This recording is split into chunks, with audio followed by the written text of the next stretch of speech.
Tengok ni guys, ini dia taksi baru untuk Malaysia dan of course nama dia Taksi Madani. Jom tengok apa yang lain. Paling penting sekali, dia pakai model baru. Ini Proton S70 dengan enjin turbo ya, bukan NA. Ini sedan segmen C ya, so dia lebih besar, lebih selesa banding dengan model-model lama macam Saga dan Beza yang segmen A dan Persona yang segmen B. Tapi ini bukanlah kali pertama kita dapat taksi segmen C dengan enjin turbo, sebab sebelum ni pun kita pernah ada taksi Proton Preve. Tak banyak tapi ada lah. Selain tu, taksi baru ni dah tak ada lagi bumbung dengan bonnet warna putih macam dulu. Dia nampak macam kereta biasa sahaja sekarang ni. Dekat atas pun dah tak ada lagi dah taksi topper atas bumbung tu. Sekarang ada penanda baru belakang kaca, dia tulis taksi ataupun e-hailing.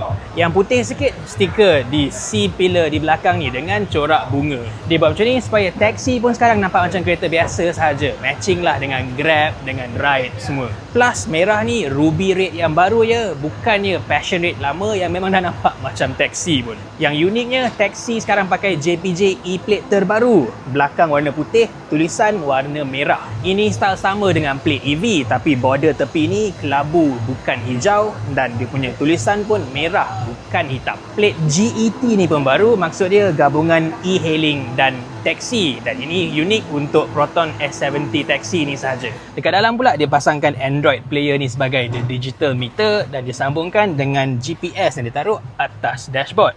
Bawah center console ni pula ada printer untuk print receipt. Dan ini pula dia punya penanda LED yang boleh nampak dari luar. Ada satu di depan, satu di belakang, tapi nampak sangat dia pakai supplier dari China lah. Satu lagi yang penting, kerajaan dah umumkan pemandu taksi sekarang boleh dapat permit taksi tersendiri, termasuklah hak milik kereta ni.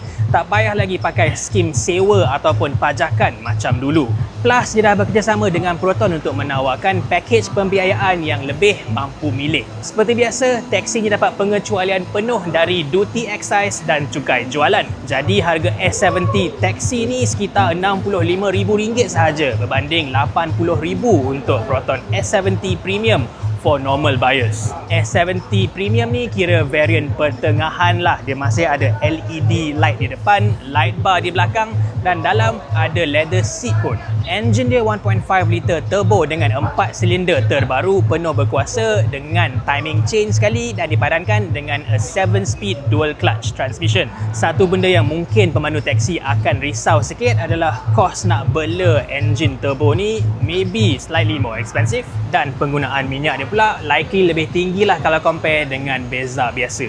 Last kali tayar dia pun besar sikit, 16 inci, nak tukar nanti mahal sikit lah. Yang bagusnya S70 baru ni kereta yang lebih moden dan lebih berkuasa. Dan untuk penumpang, kerusi dia selesa, ruang luas dan boot pun besar. Sistem keselamatan dia pun lebih lengkap dengan 6 beg udara, tapi tak ada ADAS lah. Plus dengan kereta lebih mewah ni, dia naikkan image negara Malaysia sikit lah, especially dengan pelancong dari luar negara. Sepadanlah untuk tahun Visit Malaysia 2026 ni. So ini dia guys, Proton S70 Taksi Madani terbaru. Aku nak tanya korang dua soalan. Nombor satu, kalau korang dah ada S70 ataupun fikir nak beli kereta ni, korang kisah ke tak dia dah jadi taksi? Dan nombor dua, dengan taksi baru ni, korang nak tak kembali ke taksi biasa instead of the usual Grab, Maxim, InDrive, AirAsia Ride dan Bolt? So ini dia guys, Taksi Madani. Best ke tak best? Tulis kat bawah.